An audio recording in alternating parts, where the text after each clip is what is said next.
BSF এর হাতে ধরা পড়ল এক বাংলাদেশি। ঘটনাটি ঘটেছে মালদহের হবিবপুর থানার বৈদ্যপুর অঞ্চলের ভারত বাংলাদেশ সীমান্তবর্তী 88 ব্যাটালিয়নের কেদারিপাড়া ক্যাম্প এলাকায়। বিএসএফ সূত্রে গিয়েছে বুধবার ভোরবেলা বিএসএফ এর জওয়ানেরা ভারত বাংলাদেশ সীমান্তবর্তী এলাকায় টহলদারি দেওয়ার সময় হঠাৎ দুটি মোষ নিয়ে সীমান্ত এলাকায় এক ব্যক্তিকে দেখতে পায়। বিএসএফ এর সন্দেহ হতেই ওই ব্যক্তিকে আটক করে। বিএসএফ জওয়ানরা ওই ধৃত পাচারকারীর নাম জানতে পারে এমডি সেলিম, বয়স 18, বাড়ি বাংলাদেশের কাট্টাপাড়া পরশা থানার নওগাঁ জেলায়। ওই যুবক মোষ পাচারের উদ্দেশ্যে ভারত বাংলাদেশ সীমান্তে দেখা গিয়েছে। বিএসএফ এর জওয়ানরা দুটি মোষ সহ আটক করে প্রাথমিক জিজ্ঞাসাবাদের পরই হবিবপুর থানার হাতে বুধবার বিকেলে তুলে দেওয়া হয়।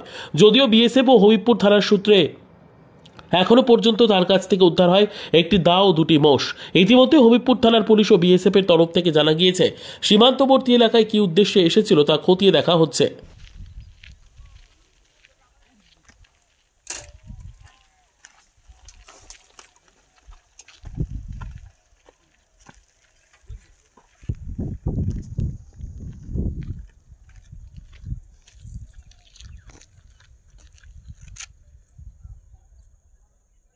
বিদ্যা, ব্যবসা, চাকরি, জটক বিচার, বিবাহ, পারিবারিক অশান্তি, সন্তান লাভ, বাস্তু সমস্যা, আরো যে কোনো সমস্যার সমাধানের একমাত্র সেরা ঠিকানা জ্যোতিষী প্রসাদ রায়।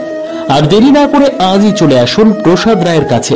আমাদের ঠিকানা 5A/23 SEPCO township, B zone, Durgapur, 713205। Phone number 7407250555, 9064620441, 8967696309।